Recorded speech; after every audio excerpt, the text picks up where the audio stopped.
T. Clark here, and this video is going to go over a common string traversal. Let me get my laser pointer. There we go.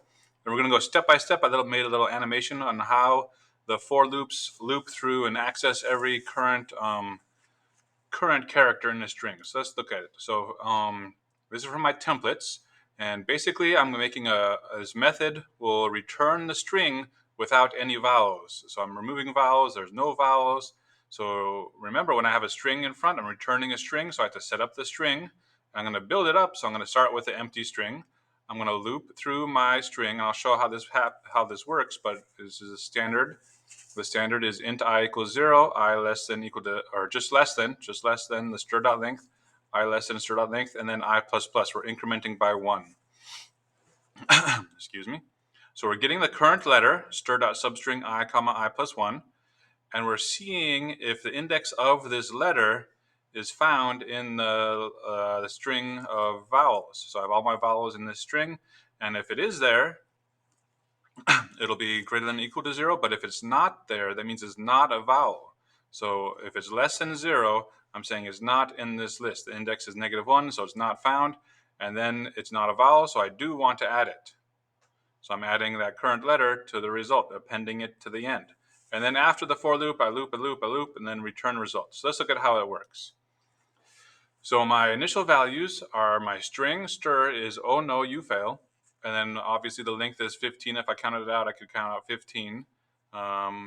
So that's my initial values. I'm going to start with 0. And 0 is that O. So my I starts at 0. And so these are some variables.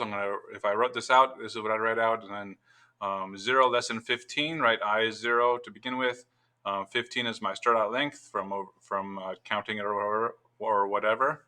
So is that less than 15? Yes, it's true. So this will be true until the very end. So I just have this here for completion. So let's go.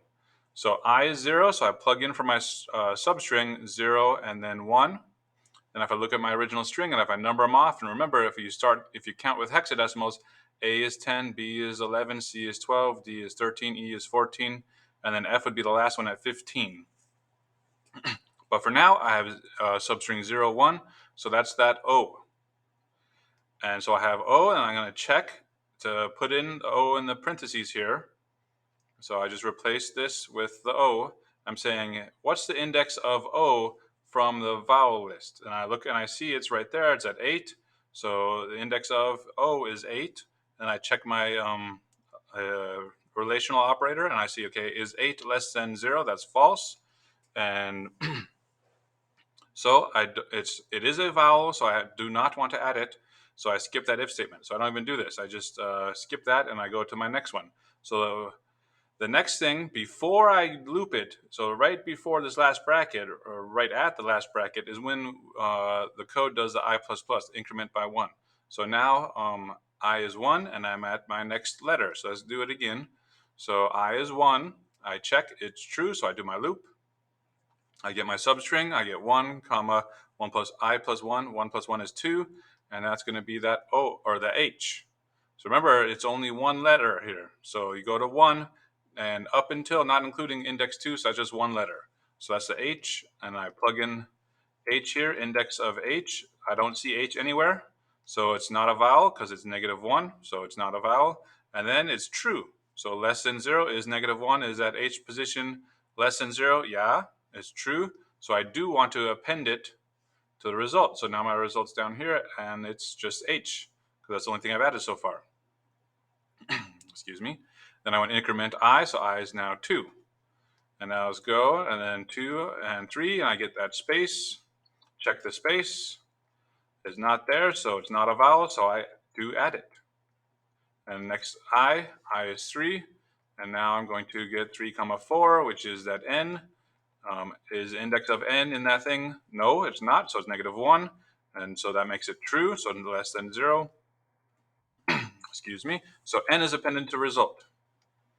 And then I increment I. So I get my next one, and I just keep going. I say, okay, next letter is O, and then I go through with an O. In this case, is lowercase o, which is a 3, but it's not less than 0, so it's false. So I do not want to add the O, right? I'm no vowels, adding no vowels. And I go to the next one, 5, which would be the comma. I'm gonna go quickly here because it's a lot of characters. 6 is the space, so I do add the space. There's not, and basically this is how it works. It goes through character by character with that for loop and that stir.substring I comma I plus 1. And then I plus plus means we increment by 1.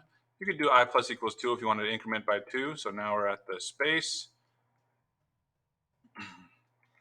at the F, and we're going through all of it. I'm going to talk about A right now. So A is there, right? A is 0. Is 0 less than 0? No, it's not. So even though it's 0 here, it is a valid index in this, but I do not want the valid index, right? I want the invalid ones when they're not found. In this case, the vowel is found, so I skip it again. And same thing with I find it, it's a number, 2, it's not -1, and I skip it. And then L is the last one I add because it's not found there. Okay, and then I increment I, and I'm now at 15. And if I look here, there's nothing here. So let's see what happens at 15. So notice there's no substring. So 15, I go and I say, okay, I is 15. Is 15 less than 15? That's false. So now I'm done with a loop. So I don't do anything. I don't even look at this anymore. On the last one, I basically skip down to whatever's after this. And I'm going to uncover the code. And the original code said return result. So there's my result. And that's the end. I'm going to go back to the beginning. I'm going to go fast. I'm just going to push space the whole way and see what happens. You can see it real quick. And so just see what happens real fast as it goes through. So it goes each letter by letter. And the computer is even faster than this. So that's the string traversal.